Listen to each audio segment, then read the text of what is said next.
The greatest survival flex of the medieval world wasn't swords or castles. It was food that refused to rot.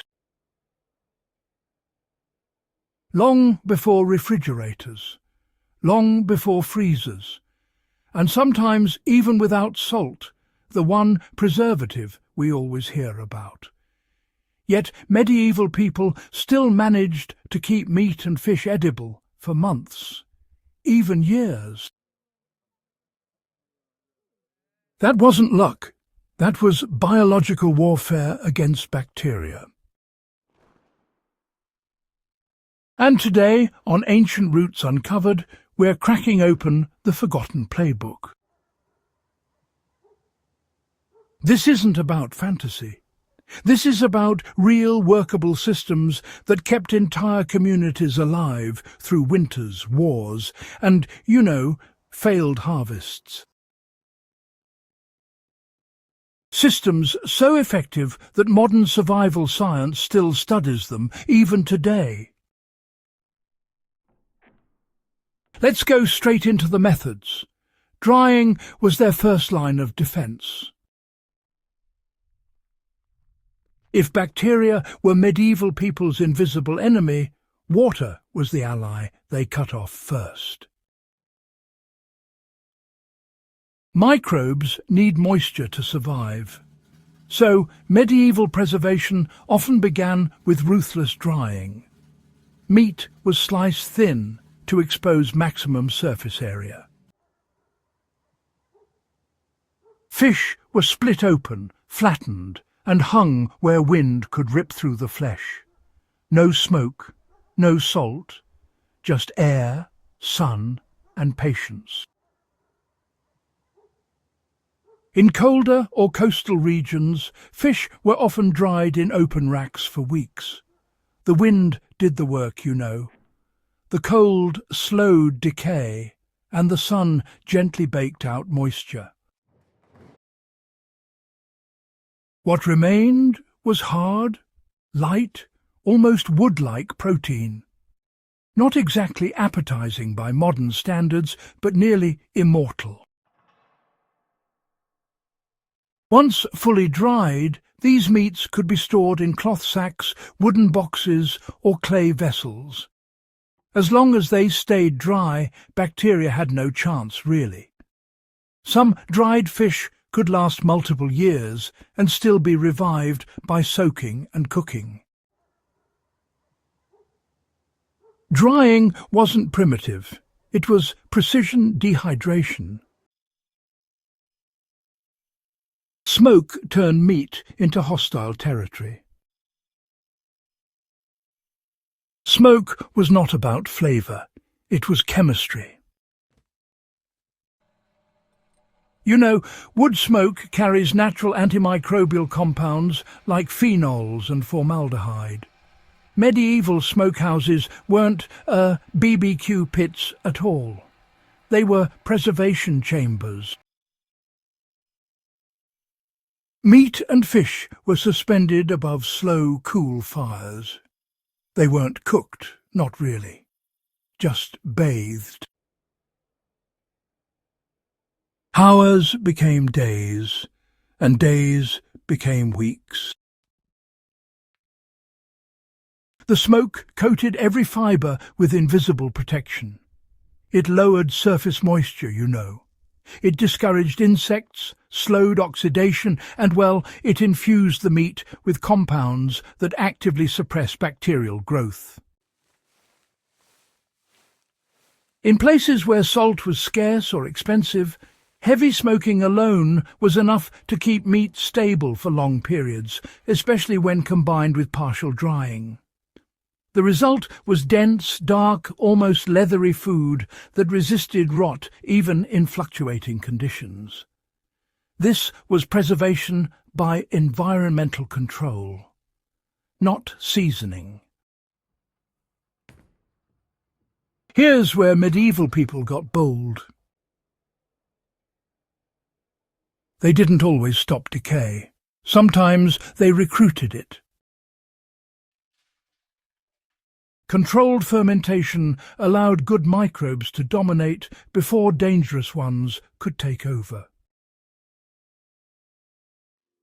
Fish and meat were packed tightly into containers, sometimes layered, sometimes mashed, sometimes sealed under their own juices. Without oxygen, harmful bacteria struggled. Meanwhile, fermenting organisms produced acids and alcohols that made the environment increasingly hostile to spoilage. Over weeks and months, texture changed, smell deepened, flavor intensified, but most importantly, the food stabilized. These preserved foods could last through seasons when stored cool, and nutritionally they often became even more valuable, producing vitamins not present in fresh meat. Fermentation wasn't desperation. It was honestly microbial strategy. One of the smartest preservation hacks medieval people used had nothing to do with drying at all. They buried food in fat. Cooked meat was submerged in melted animal fat and allowed to cool. Once solid, the fat sealed the food from oxygen, moisture, and insects. With no air and no exposure, bacteria growth slowed dramatically. This method could keep meat safe for many months, especially in cool storage rooms or underground cellars. The meat inside stayed tender, protected, locked in its own time capsule. To eat it, you simply removed the fat, reheated the meat, and went on with your life. Long before cans, long before jars, medieval people were already vacuum sealing with biology. Medieval preservation didn't fight nature, it used it. Cold slowed everything: bacterial growth, enzymes, insect activity. In winter, meat and fish were stored in unheated stone rooms, underground pits, caves, and ice houses. Snow was insulation, earth was refrigeration.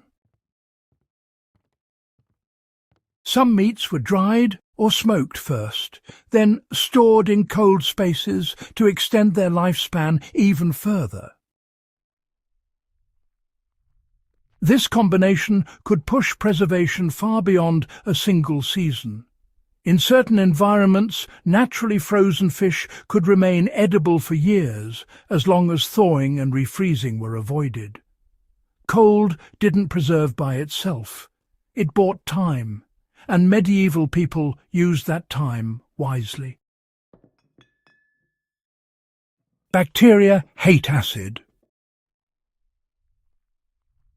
So, medieval preservation often relied on sour environments. Meat and fish were soaked or stored in acidic liquids created through fermentation, fruit juices, or vinegary byproducts. Acid denatures proteins and disrupts microbial life. It slows spoilage. It changes texture. It transforms meat into something far more stable.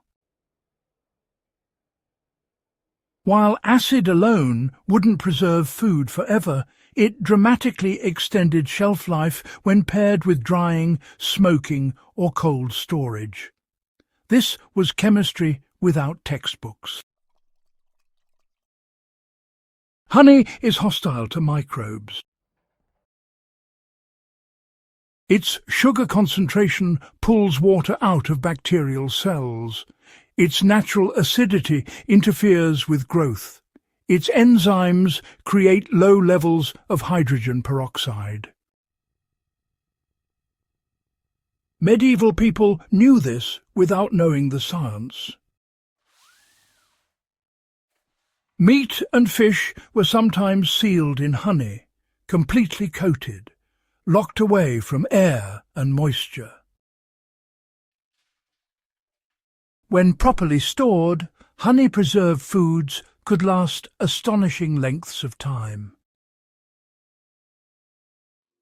Archaeological finds have uncovered edible honey preserved for thousands of years. The meat rarely survives that long, but in medieval contexts, honey could absolutely keep food safe across long seasons. It wasn't sweetness, it was sterilization. The real secret wasn't any single technique. It was stacking them. Drying plus smoking, smoking plus fat sealing, fermentation plus cold storage, acid plus dehydration. Every layer removed another advantage from bacteria: less water, less oxygen, more hostile chemistry, lower temperature. That's how medieval people, managed to push food preservation from weeks into months, and from months into years. Not with machines, with understanding. They watched what rotted, they watched what didn't. And, over centuries, they engineered food environments where decay simply lost. And that knowledge kept villages alive. It fueled armies. It carried sailors across seas. It bridged the dead months when nothing grew and hunger waited. So, the next time someone says ancient people were primitive, just remember this. They were fighting microscopic enemies with wind, smoke, fat, acid, and, time. And they were winning. If you want more forgotten survival wisdom, hidden technologies, and, ancient methods that still outsmart the modern world, make sure you subscribe to Ancient Roots Uncovered and share this with someone who loves lost knowledge. And keep exploring the deep roots of human ingenuity.